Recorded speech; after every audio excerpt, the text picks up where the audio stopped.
Hi, this is a video of my 2x48 inch belt grinder. Before we do start, I just want to talk about safety. Obviously, these are belt grinders, so they are obviously dangerous. It's very important to wear the protective mask, protective for your hearing, and gloves if necessary. So I just, as I said, just a warning to make sure that you follow all the safety standards properly. So as it suggests, it's a 2x48, which means basically it's 2-inch wide belt and 48-inch belt.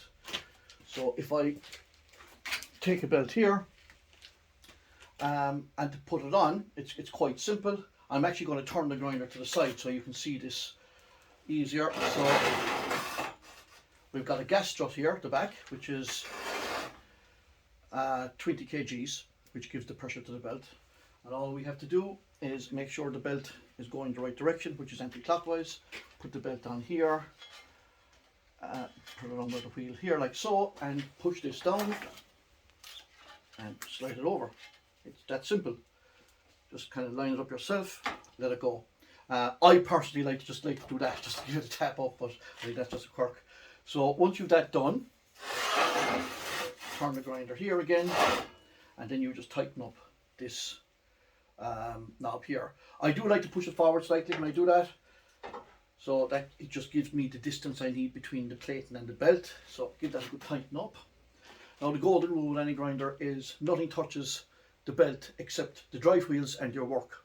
So it is important to make sure that you've got the distance here, probably 2 to 3 mil between the belt and the plating, and of course your work rest here, again 2 mil, 3 mil, it's up to yourself, but as long as it's not touching. So once you've that done, give it a few runs with your hand like that, and as you can see, it's quite straight. But if it's a case that it wasn't, you go over here and you needed to adjust it, this wheel here adjusts it. And some people like to put a plunge line on their knives, so you can move the belt in or out by just turning this. It's a lot easier to demonstrate by switching on the grinder, which I will do now. So I'll run it there.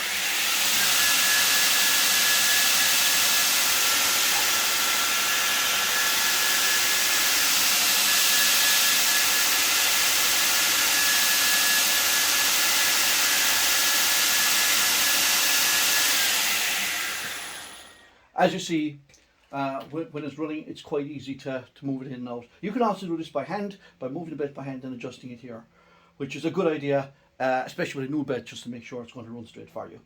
Also, this grinder has an adjustable tool rest, and you just need a 17-inch spanner, which means you can move this completely up or down. So we'll say we leave it here, like so. Tighten it up. You can then move your plate whatever angle you want. Again, tighten it up, and then obviously adjust it here and push it in towards the belt. Again, obviously you do not want to be touching the belt. You can bring it in farther if you want. You can shorten the stay here, but that's up to yourself, and bring it right in and may have more of an angle. I usually set these that they run at 45, but that's up to yourself. Again, and that runs it there. But as I said, if you want more of an angle, you can just shorten this piece here. It's only box, and it's quite easy to cut if you need to. So to bring it back again, then it's very simple. Just bring it back out.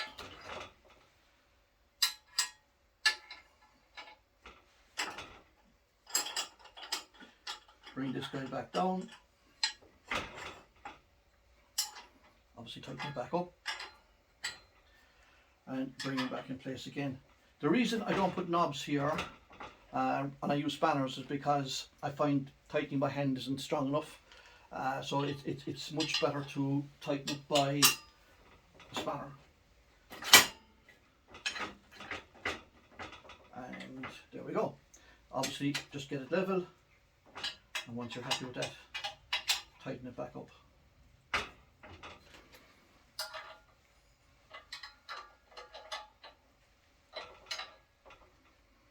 And it really is that simple. The grinder is quite straightforward to use.